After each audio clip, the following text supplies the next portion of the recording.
नमस्कार, आप सभी का बहुत बहुत स्वागत है और मैं हूं आपके साथ अंकिता सिंह। बुलेटिन की शुरुआत करेंगे श्रीनगर में हुए बॉम्ब धमाके से। श्रीनगर के नौगाम इलाके में स्थित नौगाम पुलिस स्टेशन में जबरदस्त बॉम्ब ब्लास्ट हुआ है।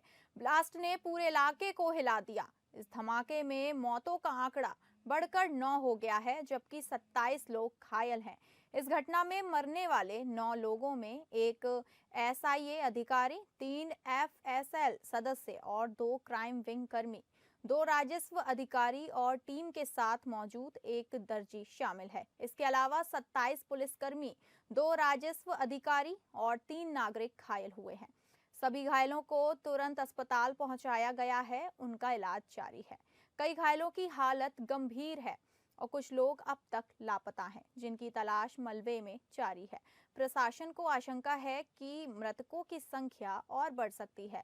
पुलिस स्टेशन के एक हिस्से को भारी नुकसान पहुंचा है, जिसकी वजह से बचाव दल को मलबा हटाने में मुश्किल हो रही है। घटनास्थल से करीब 300 फीट दूर तक मानव अंगों के टुकड़े मिले हैं। इससे अंदाजा लगाया जा सकता है कि ब्लास्ट कितना भयावह था। सूत्रों के मुताबिक घटनास्थल से बरामद विस्फोटक पदार्थ की एफएसएल टीम पिछले 2 दिनों से जांच कर रही थी। विशेषज्ञों का मानना है कि यह अस्थिरता सिर्फ मूवमेंट या हैंडलिंग के कारण नहीं हुई, बल्कि इसमें तापमान, रासायनिक संरचना और कुछ विशेष तत्वों के संपर्क जैसी कई संवेदनशील परिस्थितियां हो सकती हैं। यह विस्फोट सामग्री हरियाणा के फरीदाबाद से जब्त लाई गई थी। वहीं जम्मू कश्मीर के डीजीपी नलिन प्रभाव ने नौगाम थाने में हुए धमाके को एक दुर्घटना बताया है। उन्होंने प्रेस कॉन्फ्रेंस में कहा कि थाने में हुआ विस्फोट कोई आतंकी साजिश या हमला नहीं, सिर्फ एक हादसा था जो एफएसएल टीम द्वारा सैंपल लेने के दौरान हुआ। उन्होंने कहा कि फरीदाबाद से जब्त किए गए विस्फोटक की सैंपलिंग की प्रक्रिया 2 दिन से चल रही है। इस दौरान रात करीब 11:20 पर यह घटना हुई। डीजीपी नलिन प्रभात ने कहा कि यह एक दुर्भाग्यपूर्ण हादसा है, इसकी विस्तृत जांच की जा रही है। गृह मंत्रालय ने भी एक बयान जारी कर इस घटना की जानकारी दी और धमाके को सिर्फ एक हादसा बताया है।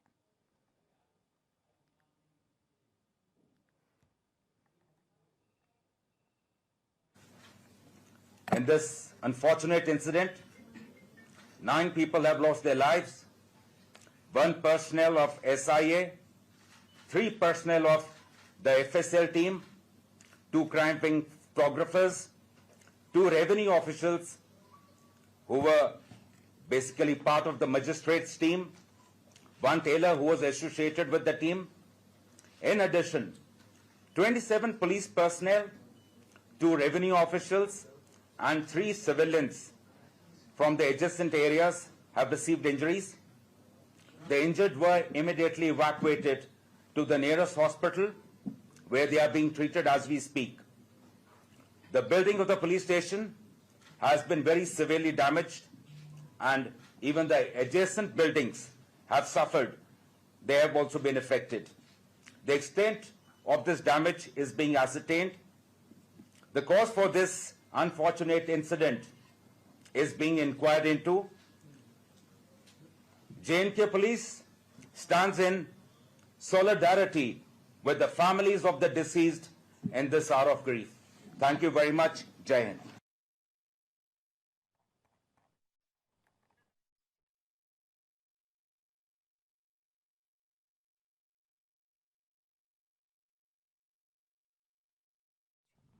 बिहार विधानसभा चुनाव में महागठबंधन की हार के बाद कांग्रेस में मंथन चल रहा है। ये बैठक कांग्रेस अध्यक्ष मल्लिकार्जुन खड़गे के आवास पर चल रही है।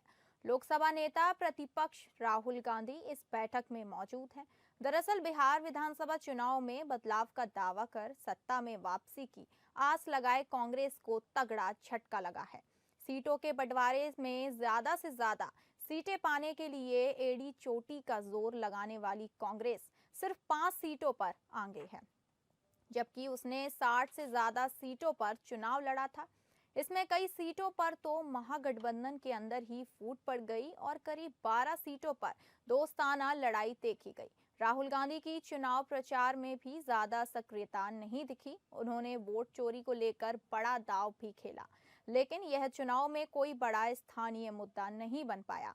कांग्रेस सीमांचल की कुछ सीटों को छोड़कर बाकी इलाकों में सहयोग दलों का वोट भी पाले में नहीं कर पाई। पिछली बार जीती गई सीटों पर भी उसका प्रदर्शन कमजोर दिख रहा है। विधानसभा चुनाव 2020 में कांग्रेस 70 सीटों पर लड़ी थी और 19 सीटें ही जीत पाई थी।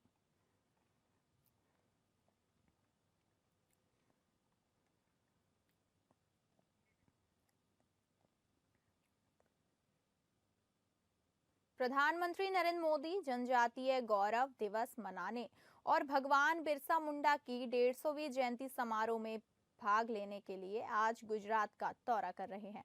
इस दौरान प्रधानमंत्री नर्मदा जिले में 9,700 करोड़ रुपए से अधिक की विकास परियोजनाओं का उद्घाटन और शिलान्यास भी करेंगे।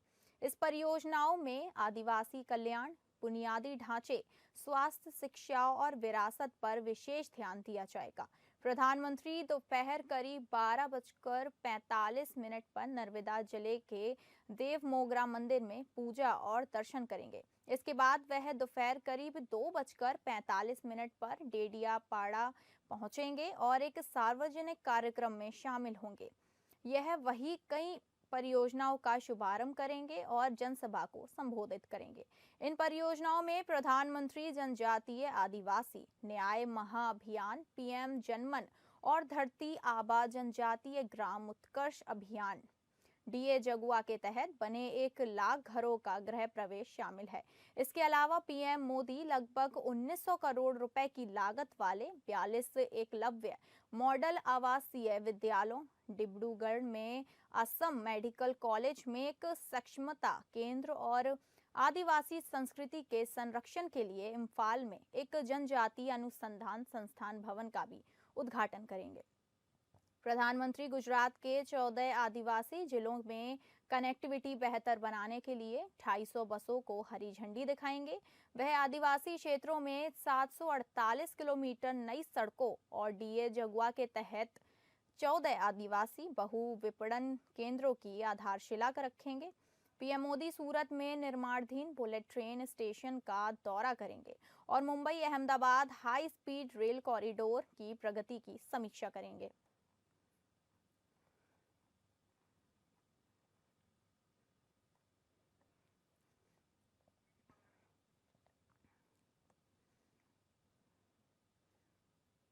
बिहार चुनाव में एनडीए ने अप्रत्याशित प्रदर्शन करते हुए 202 सीटों पर जीत दर्ज की है।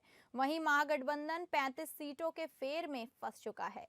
यहां भी राजद ने 25 सीटों के साथ काफी निराशाजनक प्रदर्शन किया है और कांग्रेस मात्र 6 सीटों पर सिमट गई है। ऐतिहासिक जीत के बाद प्रधानमंत्री नरेंद्र मोदी बीजेपी के दिल्ली स्थित कार्यालय पहुंचे, जहां कार्यकर्ताओं के साथ जीत के जश्न में शामिल हुए।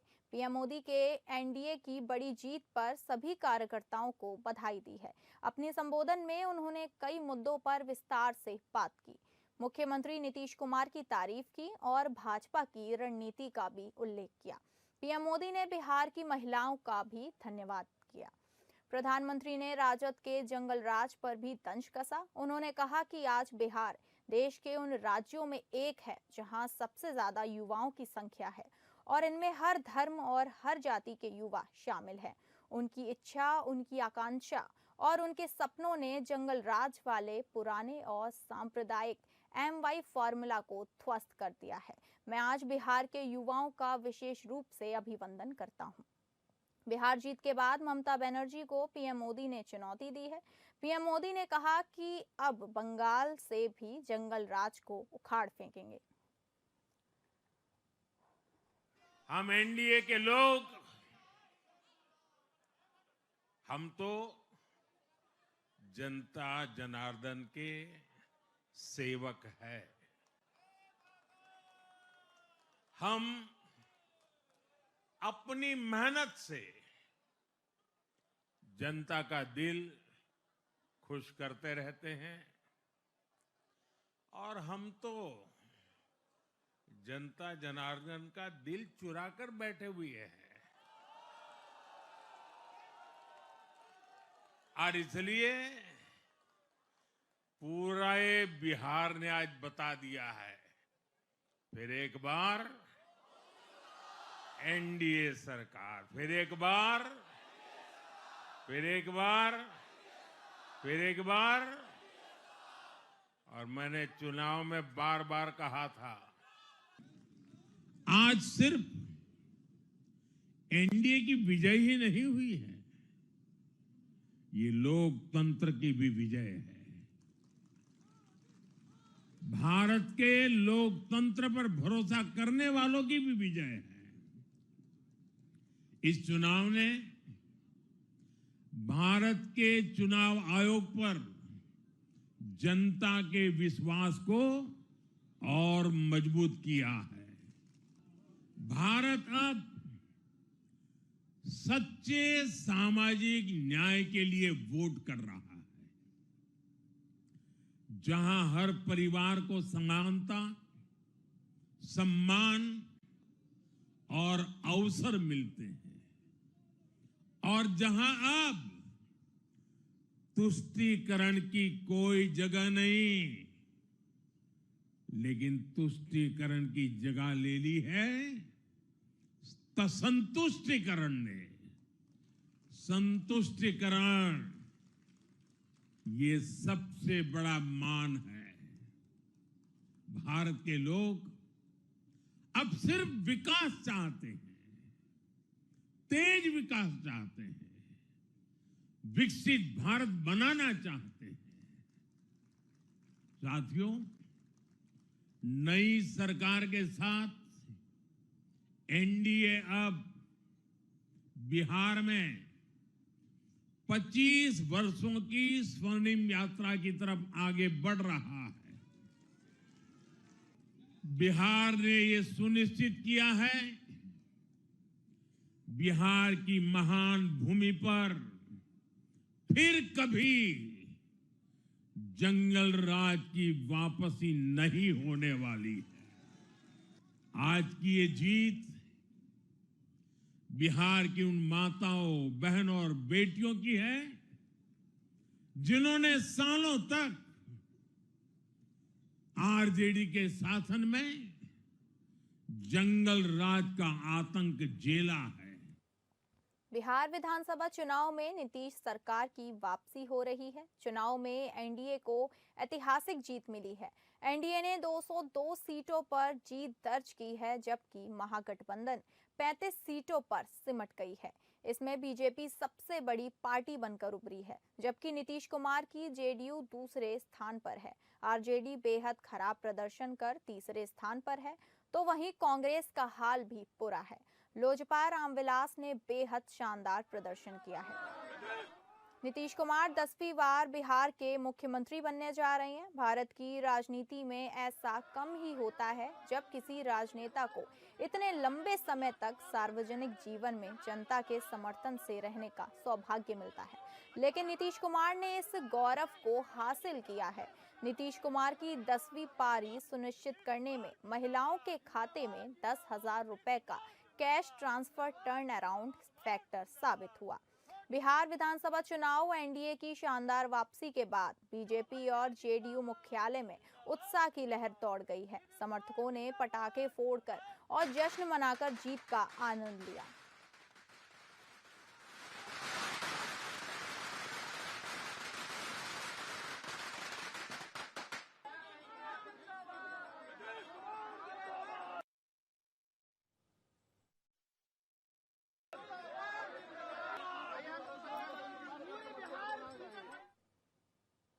बिहार विधानसभा चुनाव के नतीजे सामने आने के बाद देश भर में भारतीय जनता पार्टी के कार्यकर्ता जश्न में डूबे हुए हैं और सभी पार्टी मुख्यालयों में इस समय जश्न का माहौल है। राजधानी देहरादून के उत्तराखंड भाजपा मुख्यालय में भी भारतीय जनता पार्टी के सभी नेताओं और कार्यकर्ताओं ने आतिशबाजी और झूमते गाते गीत का जश्न मनाया है।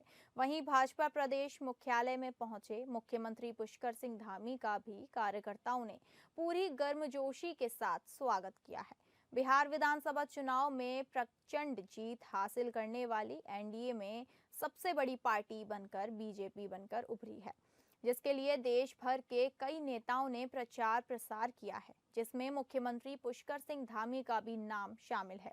यही कारण है कि बिहार विधानसभा चुनाव की जीत के जश्न के बीच जब मुख्यमंत्री पुष्कर सिंह धामी देहरादून के प्रदेश भाजपा मुख्यालय पहुंचे तो कार्यकर्ताओं ने उनका फूल मालाओं, आतिशबाजी और ढोल नगाड़ों के साथ जोरदार स्वागत किया। डबल इंजन की सरकारों को जनता लगातार चुन रही है। बिहार इसका प्रत्यक्ष उदाहरण है। बिहार के अंदर भी दो पार्टी के साहबजादों ने, वहाँ के युवराजों ने जनता को बरगलाने का बहुत प्रयास किया। बहुत वहाँ पर अफवाहें फैलाई गई, भ्रम फैलाया गया। मैं बिहार में गया था, मैंने देखा, लेकिन वहाँ की जनता का भरोसा मोदी जी पर और एनडीए गठबंधन पर था, क्योंकि जनता अब काम देखती है, काम के आधार पर वोट देती है और काम के आधार पर ही बिहार में इतना बड़ा बहुमत मिला है और एक ऐतिहासिक विजय वहाँ पर हुई है। इसके साथ साथ जनता ने सुशासन को चुना है, जनता ने भ्रष्टाचार को हटाया है, जनता ने परिवारवाद को नकारा है और जनता ने सुशासन को चुना है। जो सुशासन बिहार के अंदर, देश के अंदर स्थापित हुआ है, उसको जनता ने चुना है। मैं प्रत्येक कार्यकर्ता को जिसने वहाँ पर अपना योगदान दिया, उनको भी मैं बधाई देता हूँ कि आगे जहाँ भी चुनाव होंगे, उत्तर प्रदेश, उत्तराखंड, यहाँ भी झूठ, अफवाह, भ्रम और जो भ्रष्टाचार जो इनके शासन में हुआ करता था, अब जनता उसको नकारेगी। यहाँ की जनता भी इंतजार कर रही है कि इनको जो है बिल्कुल जड़ से नेस्तनाबूद करेगी। बिहार विधानसभा चुनाव में एनडीए को रुझाने में अजय बढ़त मिलने के पर मुख्यमंत्री विष्णुदेव साय ने मंत्रिमंडल के सदस्यों को मिठाई खिलाकर जीत की बधाई दी। प्रदेश कार्यालय कुशाभाऊ ठाकरे परिसर में जहां पटाखे फोड़कर सेलिब्रेट किया गया, वहीं बीजेपी कार्यालय एकात्म परिसर में ढोल ताशे थाप पर बीजेपी कार्यकर्ताओं और पदाधिकारी थिरकते दिखे। इतना ही नहीं, महिला पदाधिकारियों ने मिठाई खिलाकर जीत की एक दूसरे को बधाई दी है। प्रदेश अध्यक्ष किरण सिंह देव ने जीत का बधाई देते हुए कहा कि बिहार में 20 साल से कुशासन पर मोहर बताई है। विपक्षियों के सभी उम्मीदवारों पर पानी फिर गया है। प्रधानमंत्री जी के कल्याणकारी योजनाओं पर मोहर लगी है। नितिन नवीन जी प्रदेश प्रभारी हैं, जो बिहार सरकार में मंत्री हैं, उन्हें जीत की बधाई। प्रदेश प्रवक्ता संतोष पांडे ने कहा, बिहार की जीत एनडीए को आशीर्वाद है। एक तरफ जंगल राज, एक तरफ लूटपाट, महिलाओं के साथ अत्याचार किया जा रहा था। नीतीश कुमार की सरकार पर बिहार की जनता ने फिर भरोसा जताया है। डिप्टी सीएम अरुण साव ने बिहार चुनाव के परिणाम को ऐतिहासिक बताया है और नरेंद्र मोदी के नेतृत्व में बिहार आगे बढ़ने की बात कही है। नरेंद्र मोदी जी के नेतृत्व में एनडीए पर भरोसा किया है। ये चुनाव परिणाम बहुत ऐतिहासिक है। विकास और सुशासन के लिए बिहार की जनता ने ये जो जनादेश दिया है, बिहार की जनता को मैं बहुत बधाई और शुभकामनाएं देता हूं। देश की राजनीति को बिहार के परिणाम से एक नई दिशा मिलेगी और नरेंद्र मोदी जी के नेतृत्व में देश एक बार फिर आगे बढ़ेगा, बिहार आगे बढ़ेगा। बिहार की जीत आम जनता का एनडीए को आशीर्वाद है। ये बिहार की सुरक्षा के लिए, बिहार में शुचिता के लिए, बिहार के युवाओं की पीढ़ियों की भविष्य के निर्माण के लिए ये मैंडेट है। एक तरफ जंगल राज, एक तरफ लूटपाट, सब प्रकार से असुरक्षा की भावना, माताओं के साथ, बहनों के साथ जो अत्याचार किया जा रहा था, ये सदाचार की शुरुआत नीतीश कुमार जी को लोगों ने देखा है। माननीय नरेंद्र मोदी जी की गारंटी को लोगों ने सराहा है। इसी विश्वास के साथ बिहार में सरकार बन रही है और बिहार का भविष्य उज्जवल है। मैं ये कह सकता हूं कि आम जनता का यह मैंडेट, यह आशीर्वाद माननीय नरेंद्र मोदी जी के ऊपर विश्वास है।